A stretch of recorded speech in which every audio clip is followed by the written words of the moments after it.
Hello and welcome to another episode of the Top Bin 90 Show. I got two of my favorite people in all of Charlotte here tonight. I've got Lee from CLTFC Fan TV. How's it going, man? I'm good. And then I also have Andrew. How are you, my man? I'm doing well, man. I'm doing well. Nice. You guys ready for the New Year's? Any New Year's resolutions? New Year's resolutions. Yeah, to get out more. That's mine. How about you? Me to get skinnier. Okay. Yeah. That's like 90% of people's Yeah, resolutions. yeah. But then 2 weeks later, It's done. not even that, like 5 days later. Then you gotta have to go to the gym and cancel your membership, and it's like 10 months later. You're like, I really need to cancel that. Yeah. Man, they make so much money with that. Like, it's a ripoff. Nice. I need to go into that business instead. That's right. Yeah, what are we doing? Cut, right? All right, we're done. Yeah. No, awesome. So today I wanted to touch on a couple of different topics. The first one I want to cover is the Messi interview. You know, I feel like anytime Messi talks, the soccer world stops. Recently, you know, like when he announced that he was wanted to leave Barca, like every sports channel that covers soccer, especially like because I watch a lot of it in Spanish. Yeah, same here. They start talking about it like Yeah. every episode. Oh, where's he gonna go? What's his destination? Yeah. What's his mood? Yeah. That's just me. Yeah. And now that this interview came out, it was very revealing because like I was trying to see trying to interpret what Messi's saying and like what he's gonna do, and I came with two different theories. One is that he stays at Barcelona, which to me it seems very unlikely, but who knows? But I mean, he loves the club. His family's going to obviously stay in Barcelona, it sounds like. So that's a strong pull for him. And the second one is that he signs with Man City. You know, he signs with Man City, and since he mentioned that he wants to play in the MLS in the future, he goes to City, then to New York City FC. That seems like the most logical thing based off what he was saying to me, you know. And another reason is because he like eulogized about Pep Guardiola and how awesome it was to play under him and yada yada. And I'm like, okay, like it doesn't sound like he's saying it, but like he's like throwing it out there. So what do you guys think about that? Like I also think he's gonna leave. I don't think he's gonna stay. This year, it's like what he said in an interview. It's been a transition year. It's a transition year. Yeah. From old to young. So I think he's gonna end up leaving. I think Man City would be perfect fit for him. Guardiola knows him already. It's his style, you know, because Guardiola likes to play tiki taka. Yep. So if he ends up going to Man City, I think it would be a great fit. Yeah.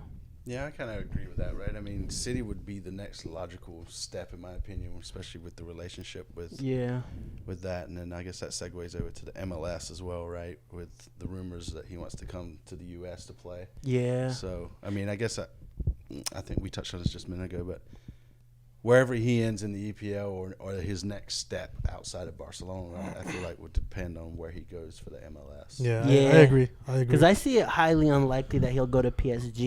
It seems like an outside shot, but the media has made a big speculation that that supposedly they want Neymar, because Neymar came out a couple weeks ago saying, I'm campaigning for him. Yeah, I'm gonna play with Messi again. So.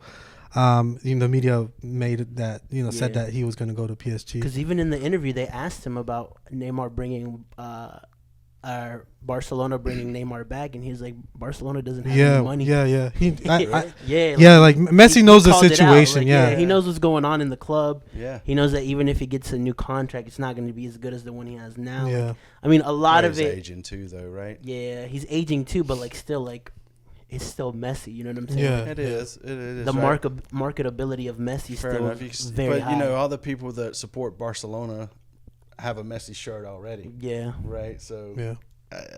I mean, how often do you buy a new Messi shirt? All the time, man. Every year? No. Right. That's a good point, but like in terms of like views, in terms of okay, we're gonna go play here, like okay, like.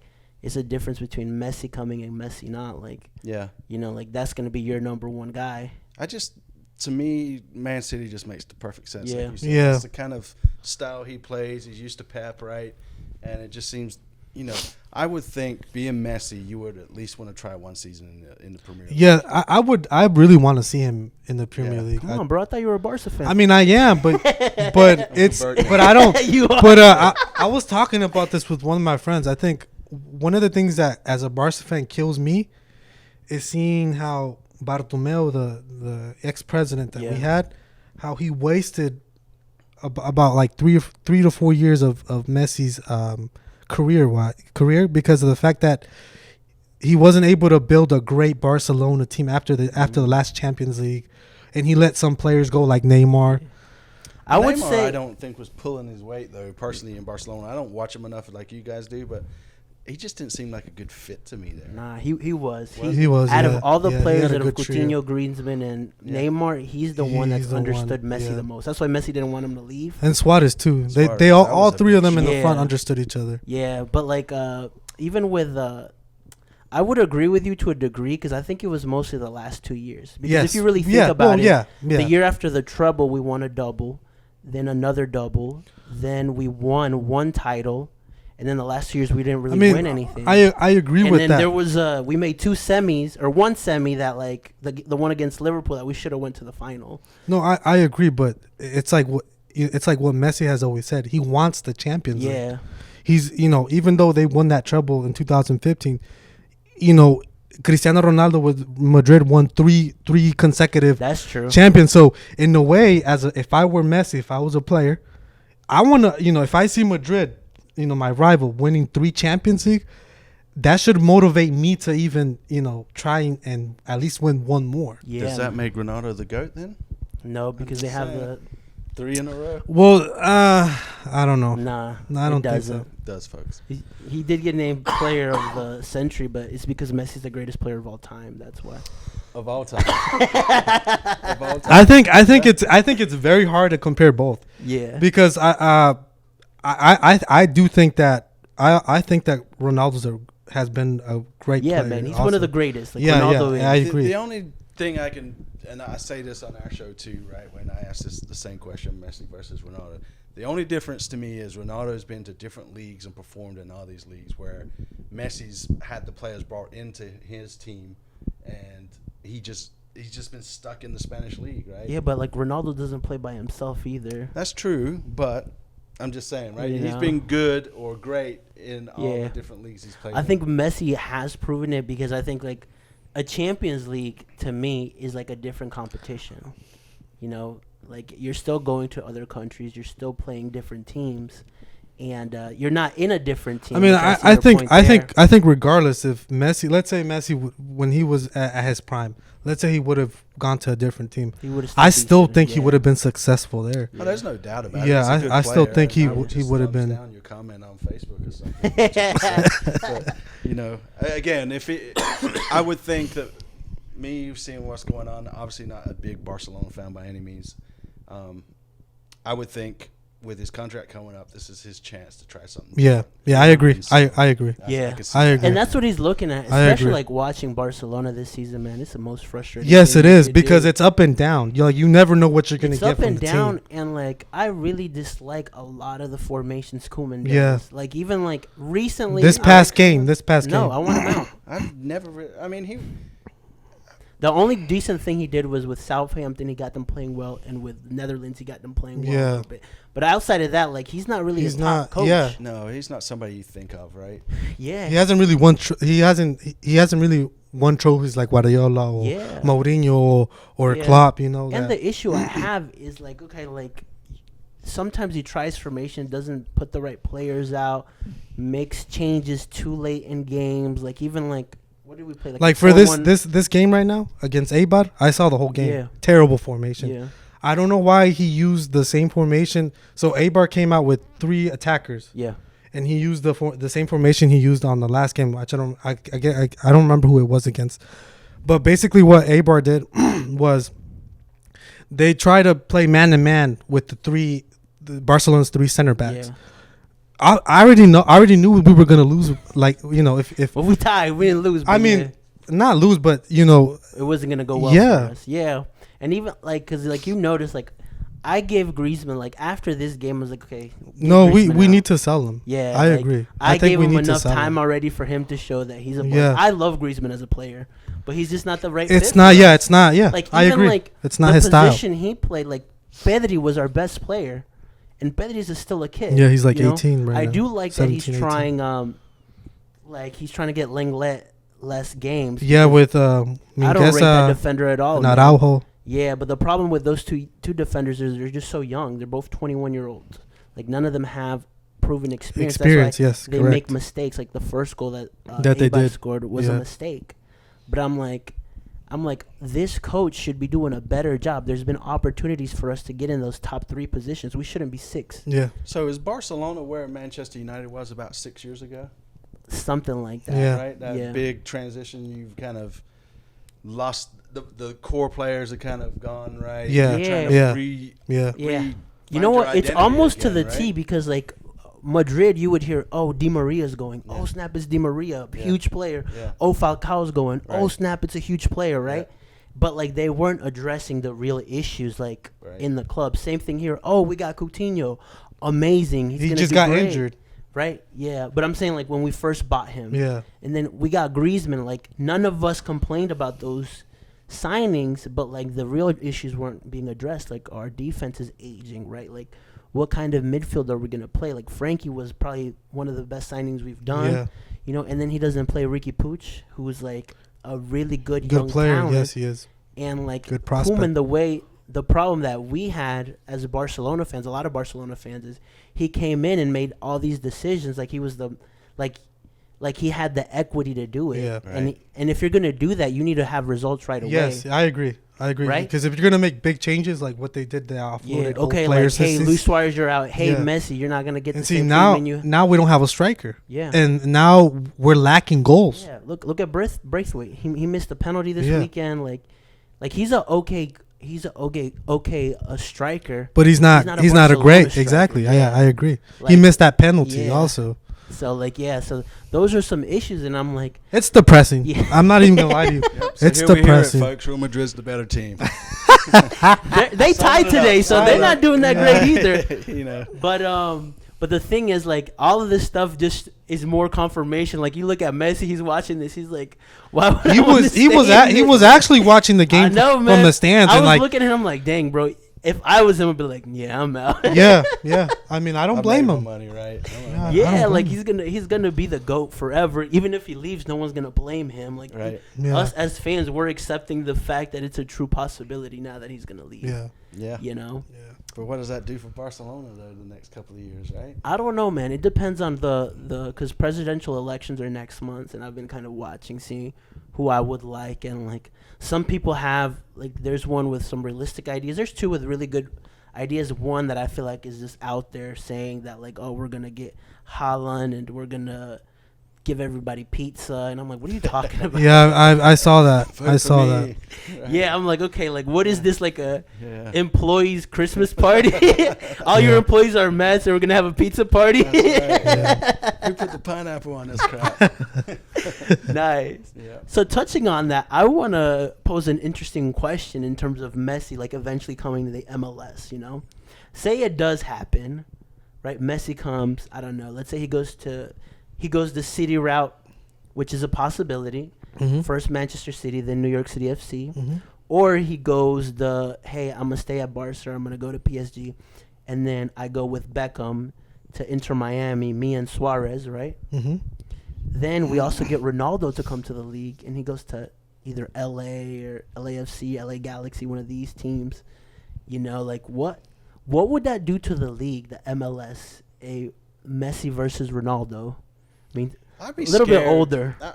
I guess my thing would be would the league kind of sort of lose its identity because of these two big goats, right? Coming in, right? That's a good point. You know, instead of like, you know, now the big thing is, at least what I'm seeing is like a lot of this promising U.S. prospects that have been getting moved over to Europe or wherever.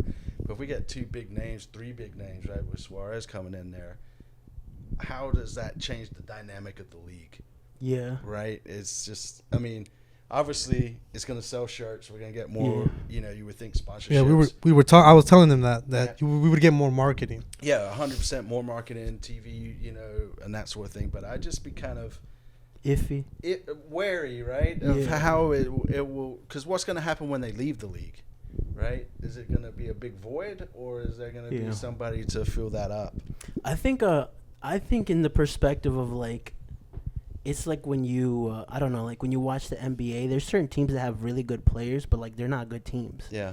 Right. Like from a point of view of looking at the MLS, you're like, oh, Cristiano Ronaldo and Messi are there. Yeah. But the people that really watch the league made me know that those teams that they're gonna play in may or may not be good.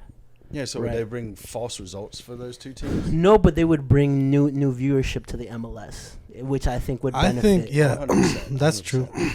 Because you would get a lot more Spanish people looking into the MLS. Plus, how beneficial would it be for us, like Charlotte FC? Like, if I know Messi is coming, like you definitely know I'm going to the game. Right. If I know that Ronaldo's coming, you definitely know I'm gonna wear my Messi shirt to that game. Yeah. Gonna have to cut you. Cut the shirt off him. But like that.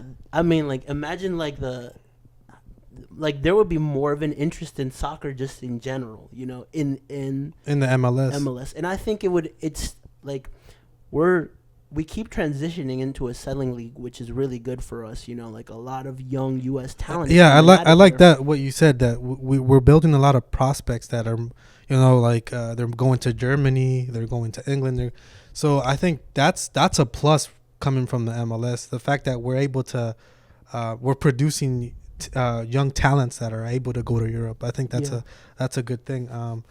I kind of agree with you in a way. Right. Maybe it might affect that if they do come. I guess it's twofold, right? Like you said, right? Yeah. You're gonna get the market in. You're gonna have more eyes on the league. But then the flip side is it just gonna be those fair weather fans that just show up for Messi and Ronaldo? Well, that's true. Also, you're really gonna have those, because there's true fans out there. Right, that just love the sport and want to be in the game, and so. But the issue is, like, I don't see it becoming here like in England. Like any game that you go in the prem, like it's gonna be sold out most of the time. Yeah. Like here, it's never gonna be like that. It's only gonna be for big games. Yeah, and I mean, I guess that also depends on, at least if we're talking strictly for Charlotte, right? How well the team's doing. Right? Yeah. I mean, if we're 0-14, like me and you, we're gonna be there. Right. Yeah. But if it's like we're going undefeated and we're like hitting the championship or the playoffs and all that, you're gonna get those people, right? It's the same with the Panthers. Yeah. Right? Nobody gives a shit about them when they're 3-13, but all of a sudden they're like I've always been a fan. Man, I've been here. Just haven't been. It's like people during the election. That's when they become like experts in the elections. Yeah. Wow, man. Facebook, man, for the politicians. Yeah. That's exactly how it'll be. Yeah. Which is sad though, because some people want to go to the games and they love the games, they can't get tickets because of the fair weather fans that that's true, man. have to pull to get them. So I think at the end of the day, like you'll still know who the core fans are, 100%, right? 100%. But like I think it would help out in terms of atmosphere, shirt sales, and at least we will get some attention to our league. Which I think I just think the more like stars are more like up and coming. Like I feel like we need to have a good mix of like players that are known because they're coming from Europe and players that were built in the MLS. Like Josef Martinez was built in the MLS. Right. So I look at like Nani, for instance, right, in Orlando. Like I don't think he fits there. Like he's just a name that was bought to come to the MLS. Right? I got you. Right, and I think they could probably just do as well without him personally. At least the games that I've seen Orlando play. He's had some decent games. The best example I can think of is like Steven Gerrard when he came to LA, like Galaxy, like big name, and then like you watch him, like like this doesn't look like Gerrard. Like let me erase this last year of his career. Right, but then you get people like Robbie Keane, right, to come over and they just kill it, right? Or Carlos Vela, David Villa. Carlos Vela now at LAFC, which is like I just think that for the MLS, it would be a good balance of like stars created here and stars brought in. If nothing else, it'd be good for that young academy kid that's coming up. 100%, year to be able to rub. Imagine that. Like even if you're on the opposing team and you have to defend him, you're gonna learn real quick some of the stuff that you need to be paying attention to. Yeah, right. And then if he is on your team, you're gonna pick up his training habits, right, his work ethic. And just that's a good point. I like that. Yeah, I agree with that. ebbs and flows, right? Depending on which way you want to go, we could argue this is going to suck, or we could argue this is going to be great. But that's the cool thing I like about like the one good thing our league has. Not just the one thing, but like just living in the U.S. is such an attraction to players. Like, we use that as a pull because if it wasn't for that, like, they're not coming to the MLS. Yeah, but I mean, if you talk to some of those folks on Facebook, they're definitely not coming to Charlotte.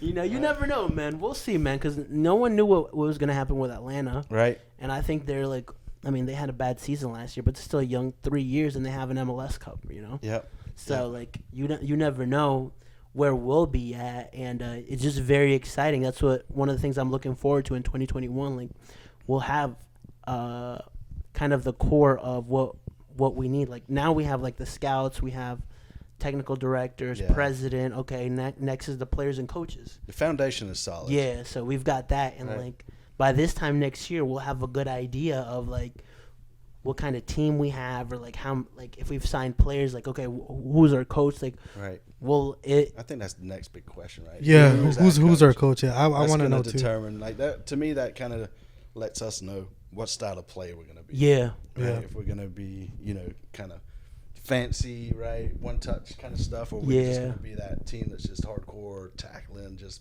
brute force. Yeah, I agree. I'm kind of curious to see who ends up being the head coach of Charlotte. Well, I got FC. news for you guys. What's that? I don't know who the coach is. Everyone's like, what? Yeah, it's the Mexican captain. He's going to be player manager. Heard it here, folks, on Top Ben 90. Nice. It was dropped by CLTFC Fan TV. We got all the news, man. You just follow us on Twitter, Insta, Facebook. There you go. Yeah, we'll keep you in the loop. Nice. Nice. All right, one more topic I wanted to talk about is the Premier League. Okay. You know, the Premier League this year is the most inconsistent season I've ever seen. That's about time. It's about time. You know, like Liverpool had a good chance these last two games to kind of escape from the chasing pack, but we didn't do that. You guys tied today, right? Yeah, we tied with West Brom on Saturday or Sunday, and then we tied with or Saturday, and we tied with God, I was just watching this today. Yeah. Newcastle, yes. And the most frustrating thing is, like, we played well both of those games. You know, today, just, like, Salah missed 2 sitters. Yeah, I think Firmino missed 1. Like, yeah, it was just, like, they were just not on their day today. And, like, it just makes the league really tight now because Man U's now 3 points behind us. With a game ahead. Yeah. Which I'm surprised. I'm surprised Man U is, I didn't expect them to be second. Like, I probably expect them to be second. 4th or 5th, you know, but I'm amazed that they're in second place right now. But you guys play Southampton, then Man U, Liverpool. Yeah. You know, so that could be the game. I know. Right there. Yeah, it's kind of like when we kind of took Tottenham out of the title race. Let's take Man U out of the title race. So how you doing, man? All right? Yeah, man, I'm doing great. Did you watch Premier League? Yeah, a little bit. Yeah. So touching on that topic, like, is there a real title contender to Liverpool this year? Why are we saying Liverpool just because they're first? Because they're first with all the issues that they've had. Well, I tell you what, I think the January transfer window is going to be interesting. Yeah. Yes. Right. I Especially agree. for Liverpool. I agree. Yep. Right. Who are they going to pick? They need some defenders in there. Yeah, right? they do. They need that, right? Yeah. And the way Salah and all them, you might want to get a new forward too. No, I think today was just an off game. You know, he's still the top scorer of the league. No, I'm just messing. You guys have a solid up front. But, yeah, I would say defense for you guys. But then again, I mean, you're not leaking goals. You're just not scoring goals. Yeah. Right? Well, the last 2 games, but, like, even the, like, there's been certain goals that I've seen that it's more of, like, that is because our defense doesn't have that, like, defensive mindset that is it the defensive mindset or the people that are being plugged into those positions? Yeah, I feel like it's that. I feel like it's that, what he's saying. That, like, if you look at, who was it that played? Reece Williams, who's just a young defender. Yeah, he's like 21, right? 19, I think. Yeah. Like, you could, like, that was he's not his even. First Premier League game today. Yeah. Right? No, last week, and this was Nat Phillips that played today. Yeah. Okay. But Reece, like, even, like, he kind of runs slow, and, like, he doesn't, like, he just still looks like an academy kid. Yeah. He doesn't look ready for the Premier League, right? Yeah. So I'm like, okay, that's an issue. And even when West Brom saw that, they were attacking down his side. But what's going on with Liverpool though? You like the bottom 6 teams you guys struggle with. I don't know, man, because the last couple of games, these last 2 games, like we've played really well. It's just like the results haven't gone for us. Like I could tell you in like I thought today was gonna be like 4-0 you guys, man. Yeah, the Fulham game, like I can see that like we struggled a bit. Mm-hmm. Aston Villa, we struggled.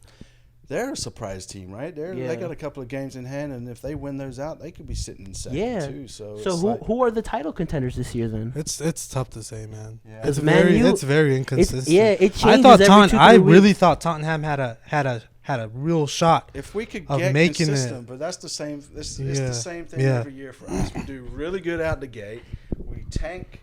And then we kind of pick it up on the back. It's like mid-season. By then, it's too late. Yeah, it's like that mid-season. You guys go down. Hilarious because you scored and they're like, all right, let's close up shop. And it's like 89 minutes left. Like we're shutting this down, right? It's just go ahead and park that up. Nothing but defenders on, right? It's like to me, I would have at least tried to go for 2 or 3 more goals, right? Because they were on the back foot. Yeah, and they had to attack. Yeah, but I mean, you would think like you would think. Man City, right? Yeah. You would think Chelsea, too. Leicester, Chelsea, right? Those boys are going to be in the mix. But now it's weird because like Southampton's up there, Everton's up there also. Yeah, Aston Villa's up there. I can't see Arsenal in the top 10 at all. No, I don't see them anywhere. I don't think they're. I'll look for them. It's tough. I don't think they're gonna. Well, they had 2 good back-to-back wins, man. They beat Chelsea. They beat Chelsea. Maybe that was what they needed to turn it around. They beat West Brom, which we weren't. Out of the Christmas period, they benefited the most. They were the ones that got 6 points. Yeah. But like they've lost so many games, it doesn't even matter. Yeah. Yeah. But I will say from a Spurs perspective, like we've kind of played Leicester, Chelsea, Man City, Man U, Liverpool, all those Southampton. Yeah. Right? We played all those Everton, all those top 7 right now, where all those teams still have to play each other. Yeah, that's a good point. If we could pull it off, which obviously for some reason we can't, but we got. Fulham, Sheffield United, those teams to play. Yeah. We should, on paper, at least have the easiest schedule. Yeah. I think there's 3 teams that I kind of see with outside shots. I still think Liverpool because we're the best out of the whole. Well, they're the best out of the whole bunch. That like, if we were 5 or 10 points behind with the defense that we have, I would be a little iffy. But like every game, you can tell that these guys have championship mentality because the way they talk after the game. No, of course. How angry they get. And you guys you guys have a world-class manager. Yeah. You know? So you guys already done it, right? Yeah. You would think for the most part those kids are kind of filling in. They were around it anyways last year. So if I see them buy a defender in the January transfer window, which we need, and it doesn't have to be a great defender, just got to be like an experienced guy. Like I want someone who's because our back line, like Fabinho, that's not his natural. He's doing amazing at it. It's not his natural position, right? Yeah, it's not his natural position. And then he's supposed to be teaching somebody about the position next to him when it's not his natural position, So it'll be interesting to see that. Another team I see with an outside shot would be Man United, depending on what they do in the January window. Yes, I agree. But if you look at their squad, like it's good enough in this season of the Premier League. Let me get that out there. In this season of the Premier League, it's good enough to win the Prem. If they add 1 or 2 players, if they add another defender and probably another midfielder, I would say, that team could challenge, Another one is Man City because they've done it before, and like it looks like they're slowly picking up. Like they had a rough start, but nobody broke away, so they're right there.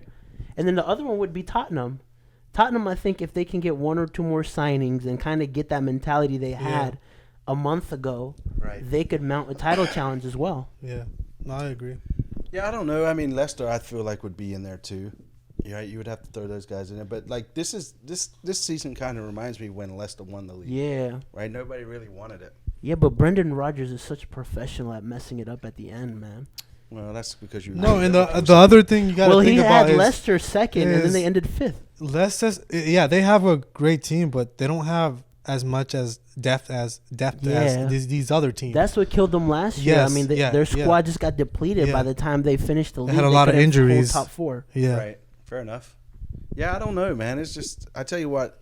I'd say end of January is going to kind of tell us. Yeah, determine who's going to be. You're going to see the transfer market. We're going to see who picked up, who got what they needed. Yeah. And then, assuming COVID doesn't pause the league for a bit here, that was going to take it on. And I think whoever's the top 4, top 5 around end of January, beginning of February is going to be. That's when you'll start seeing them really. That's when you see Tottenham rise to the top. For sure. Nice, man. I just want to see us win it again, and then next year, us and Man U challenge for it to see who wins 21, and then we pick up the 21st title. Because if we win it this year, we tie Man U with most titles.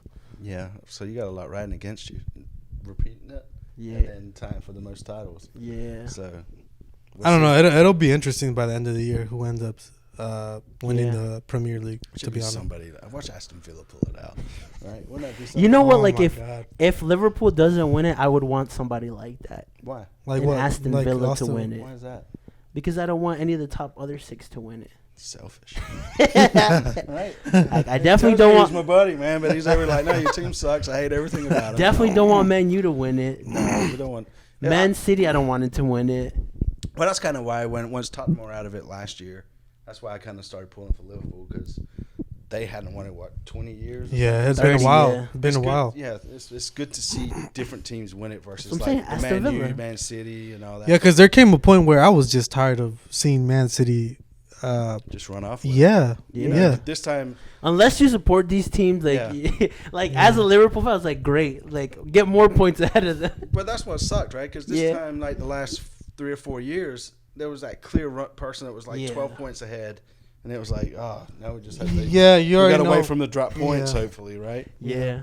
So at least it's a Yeah, and I think season. I think that's what makes it interesting. And the fact this season, that everybody they're all close beating together. everybody. Everybody's beating everybody. Yeah. Except for Sheffield United's not beating everybody. Yeah, You know? That's crazy that team went from being almost top 4 last season. to Well, I like, watched the manager last year. I have an interview last week, I guess. He was just talking. He was like last year, everything just sort of clicked, and we got basically he kind of said we just kind of got lucky with results and that sort of thing. They wasn't supposed to make it out of the championship league. They wasn't really supposed to stay up, and then they had this run, and now he's like, now we've kind of fallen back off of, the cloud. like that they they're climbed on. a cliff. Well, like they're dropping real low. And he's like, well, kind of where we're supposed to be in that. But Chris bottom of Wilder it. has taken that team from league to league, man. Yeah. From Prem, from the championship, from lower leagues, and brought it up 2 or 3 times. Like in his kind of just from the get go. So like he's been a decent manager. Yeah, I'm not saying he's not a decent manager, but like he said, right, it's money's not being spent. And They overperformed with what they had, and now like they're back to reality. Exactly. Would you take Chris Wilder as the Charlotte FC coach? I don't know. See, the thing I have with the MLS is it's a weird league. It is. Right? Like, you think you know soccer and the rules, but then it's like, no, now we're talking MLS, right? And I'm not knocking the MLS by any means because obviously they've done what they had to do to sustain themselves and get themselves built up and try to become a league known in the rest of the world, right? Yeah, I get that perspective, and I get like how they do things, but like there's still things that I like. The one big problem I have is that we don't follow the same calendar that like FIFA follows. Cause like during like World Cups and stuff, like MLS games are still going on, and you're like, yeah, that's what I don't understand. They should pause it. yeah, like that's so weird. I agree but too. I think the more competitive our league gets, like they'll have to do something. You Well, can't run a tournament during a World Cup or like Copa America or like big stuff, and like some of these teams don't have their best players. What? Yeah. Well, I mean, that goes back to managing your players or your team as a coach, right? But Yeah. on the same flip side of that is it's like, the MLS is trying not to compete with the NFL, right, the NBA and all that. But then we could go off on a tangent on this because then that goes on why are they streaming it, right, versus not having it readily available to, I've said this many times.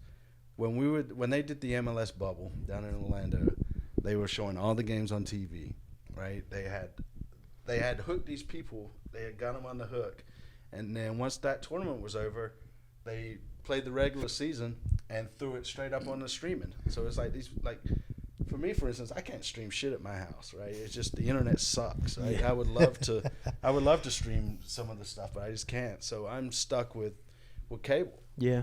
Or Dish or whatever, and and it's like I can't get ESPN Plus on Dish, right? So therefore, it's hard for me to keep up with the MLS and see what's going on. So, yeah, to me, it's.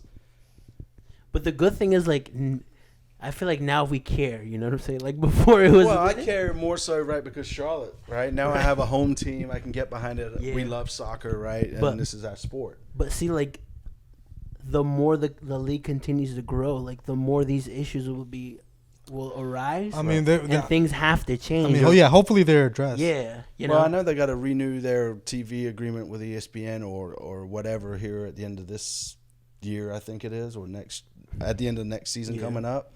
So hopefully they pan it out. But if anything, right, at least have the Charlotte away games on the local Fox or the ABC, right, to build in Charlotte. Panthers hopefully it's not like what did they do in England where there's like $14.99 to watch a game? No, well, that's what they were trying to do, right? Pay-per-view. Yeah, like when they shut it down, and everybody's like, "Screw that, we're not paying that," right? I was like, "Okay, well, we won't do that anymore." Imagine paying $15 to watch a 0-0. I know, right? No. But some of the best games I've ever watched have been 0-0. So some of the most boring games I've ever watched have also been 0-0. Well, that's fair too. I guess it depends on the team. I mean, if you support Liverpool, it could be pretty boring, right? What do you mean we have the best attack in the league? Yeah, who can't score today? So, anyways, but over there in England, I think Amazon's kind of buying it up, right? They're kind of doing it. If you got Amazon Prime, then you can stream the games or whatever. So, I don't know. Give us an MLS package to buy on cable. Yeah. Right? Then those fans that want to watch it can watch it. Yeah. Versus just putting it on ESPN Plus. Because I get 25 meg, man, and then once my kids are playing games and I'm trying to watch something on the internet, we're all screaming at each other. Right? Turn the Wi-Fi off your cell phones. MLS, man. Stop trying to break up families, guys. I know. What are you doing? Right. I love my kids. You're like, but I love my football too. Love it better. Nice. Awesome. Well, this concludes another episode of the Top Bin 90 Show. Boys, thank you so much for coming on. Yeah, thanks for having me. Lee, where can we find you, man? We're all the socials, CLTFC, Fan TV, YouTube, Facebook, Insta, Twitter. We have a Twitch channel that we never use. We're everywhere, guys. Just find us, subscribe, like us, thumb us down, give us some comments, all that fun stuff. I got to say, these guys are doing a great job in the community. I mean, like, you guys are so involved. Like, I've had conversations with people outside of here that, like, are loving what you guys are doing, so keep it up. Yeah, we're like we said, right? We've always said from the beginning, we're for the fans, by the fans. So, if anybody out there needs us to plug anything, do something, just reach out, man. We'll throw you on the show and try to push whatever you're pushing. Nice. And then, Andrew, we can find you on the soccer fields, right? Yes, sir. It's New Year's resolution. Yeah, that's true. I'm getting out more. He's losing weight. So we'll be on the field. Nice. Yeah. All right. Thanks, Top Ben. Woo-woo.